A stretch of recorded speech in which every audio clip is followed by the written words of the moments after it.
paso a Ángel, a ver qué nos tiene para comentar.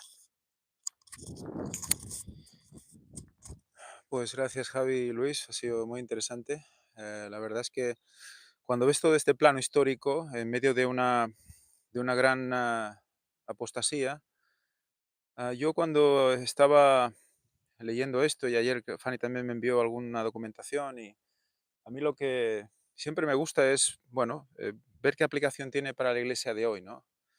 Que estábamos hablando, recuerdo que hablábamos con Víctor y demás, que parecía como que estábamos llegando a los lugares en su situación actual nos estaban dando alguna, bueno, algún input, algo que nos tiene que hacer reaccionar a todos nosotros, ¿no? Y bueno, parece ser que aquí había una de las bibliotecas más importantes de la época. Creo que Alejandría era la única que le superaba. Y había una cantidad de conocimiento aquí, incluso la gente que había aquí era muy culta, ¿no? Y eso creo que también nos tiene que, bueno, nos tiene que hacer reaccionar también a nosotros, ¿no? Porque fijaros cómo aquí estamos en un lugar que se llama Pérgamo, que es donde se inventó el pergamino o se le dio forma al concepto de pergamino. ¿Y qué tiene que hacer nuestra iglesia ahora? ¿Qué es lo que estamos haciendo nosotros ahora? ¿Qué estamos? Estamos imprimiendo, ¿no? Estamos imprimiendo libros, estamos recuperando la historia antigua de la iglesia, de los pioneros, y lo estamos poniendo en, bueno, en circulación. Y eso es algo que a mí bueno, cuando lo estuve leyendo, nada más leerlo, me vino eso, ¿no? Me vino la sensación de que estamos aquí en la última, además, la última iglesia que hemos visitado en este viaje. O sea, el orden también de las visitas, creo que eso el Señor también sabe por qué, ¿no? Llegamos aquí y la última donde llegamos es a apostasía y biblioteca, apostasía y libros, ¿no? En los momentos más difíciles quizás de la historia para poder predicar, pues aquí publicando libros para llegar a las personas para que puedan reaccionar. Y sí, libros para los de fuera, pero sobre todo también para la gente de adentro, ¿no? Gente que ha sido adventista toda su vida y que quizás no conoce los libros de los pioneros, ¿no? También estábamos reflexionando al respecto del texto bíblico, ¿no? Cuando decía que tengo contra vosotros que retenéis las doctrinas de Balaam, ¿no? Y claro, ¿qué hizo Balaam para destruir al pueblo? Cuando el pueblo estaba, bueno, cuando estaba tranquilo, cuando estaba relajado antes de cruzar el río Jordán a la tierra prometida, pues a Balaam se le ocurre, bueno, lo que tienen que hacer estas personas es renegar de su ley, ¿no? ¿Y cómo lo vamos a hacer para que dejen de adorar? Pues vamos a hacerles a llegar a adorar a los ídolos, ¿cómo? Pues introduciendo a las moabitas, ¿no? Y claro, eso es otra de los peligros que corre la iglesia hoy. Ayer vivimos algo cuando estuvimos en Tiatira, comenté alguna cosa y aquí un poco se vuelve a confirmar. Estamos en la última iglesia de este viaje, es el último, digamos, como el momento álgido, quizás el más actual que estamos viviendo, ¿no? Después del que vivimos ayer, ¿no? Que decíamos, mira, ayer estábamos viviendo el hecho de denunciar a Jezabel, ¿no? Pues aquí estamos también luchando contra lo interno, ¿no? Lo que puede introducirse dentro de nuestro campamento y lo que nos puede destruir. Y también, bueno, recuerdo que estuvimos hablando también de la adoración a emperadores, ¿no? Que esto se da en diferentes ciudades, pero por ejemplo aquí tenemos templos específicos para dos emperadores. Aquí tenemos uno, el de Trajano, es un gran templo de adoración al emperador, o sea, al gobernante. Y eso, claro, también cuento que estuvimos hablando en algunas escuelas sabáticas hace poco, ¿no? De que teníamos que separarnos y intentar evitar el victorismo, ¿no? Que es lo que muchas veces hemos comentado, que idolatramos a las personas y luego estas personas nos decepcionan porque pensamos que son dioses, ¿no? Y eso es lo que tenemos que también trabajar, ver más allá del representante de Dios en la tierra, del representante del que tiene que llevar la palabra al mundo, que somos todos nosotros, pero sabemos que hay alguien que nos guía, que nos ayuda y que Dios está al control. Bueno, esa es la sensación, lo que bueno, lo que sale del corazón en todo esto y bueno, espero que sea de bendición para todos.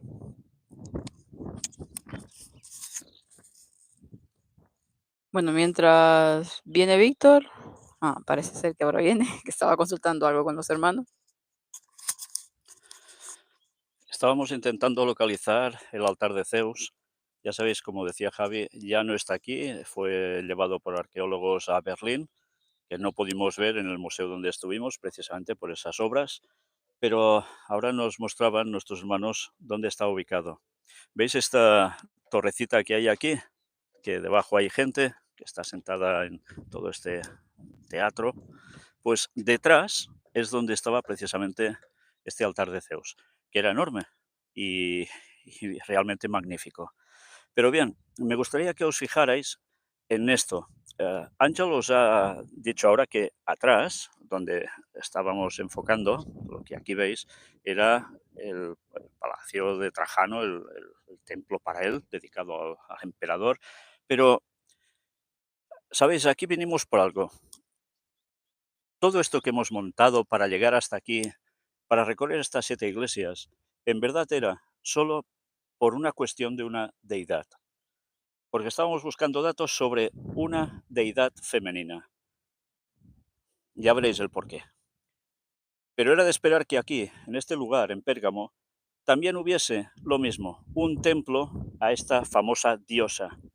Lo hemos hallado en todas partes donde hemos ido. Pues en esa torre, donde está la gente debajo, de la torre hacia la explanada, es donde estaba precisamente el altar y el templo de esta mujer, de esta deidad entre comillas. Hemos ido encontrando, y parece una tontería, huevos, muchos huevos. No es que haya gallinas, es que era una decoración de la época en los templos. Pero me gustaría que me acompañarais, porque aquí lo que hemos visto es la mayor proporción de huevos de todas partes donde hemos estado. Aquí los tenéis, lo veis bien, ¿no? Bueno, pues fijaos, vamos a hacer ahora un enfoque sobre este friso. Mirad, sí, hay muchos, pero mirad el detalle bien.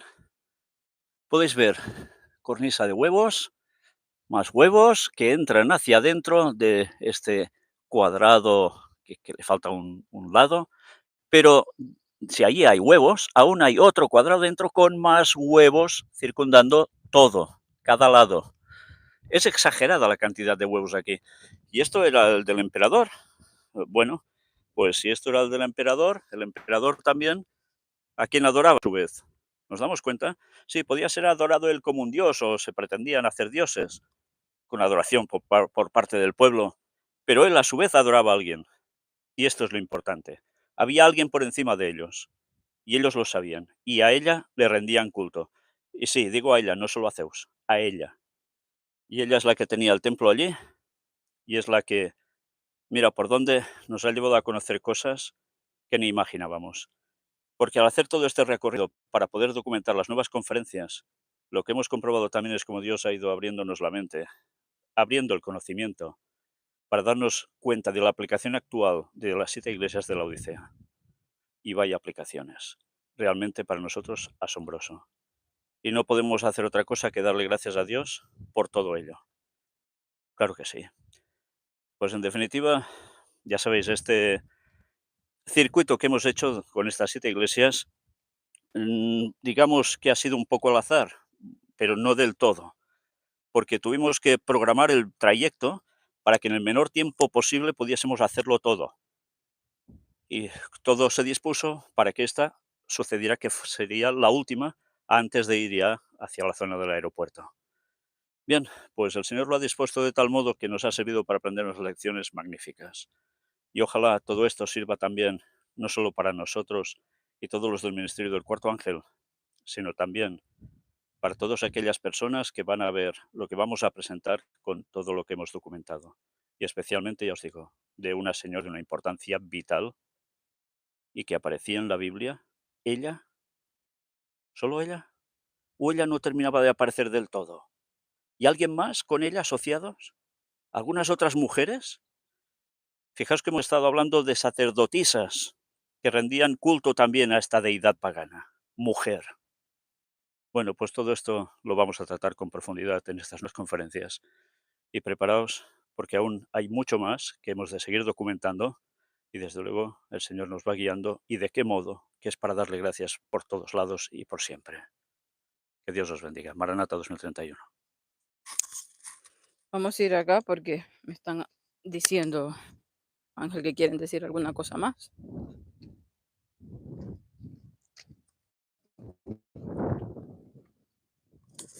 Estábamos comentando con Javi, mirando los planos de la situación de los templos, y veíamos que el de esa parte de piedras blancas que has comentado antes, que era el templo de Atenea, está arriba del teatro, y más abajo, donde está ese árbol verde, detrás del árbol verde, tendríamos donde estaba el altar o el templo de Zeus, ¿no? Vemos cómo está más elevado el de Atenea que el de Zeus, ¿no? Si esto lo llevamos al plano católico, vemos como siempre ya en las iglesias estamos empezando a ver la Virgen por encima de Jesús. Vemos a la Virgen muchas veces en cuadros o en situaciones grandes, bueno, representaciones en gran cantidad o en gran magnitud, incluso dimensión. En cambio, y luego vemos debajo una cruz pequeñita de Jesús, ¿no?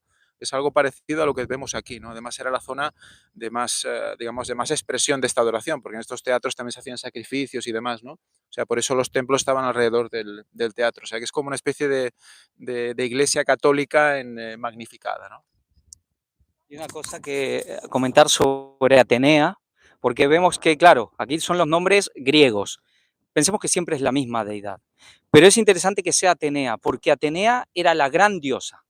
Sí, estaba Artemisa, había muchos nombres, siempre es la misma, son facetas de la misma.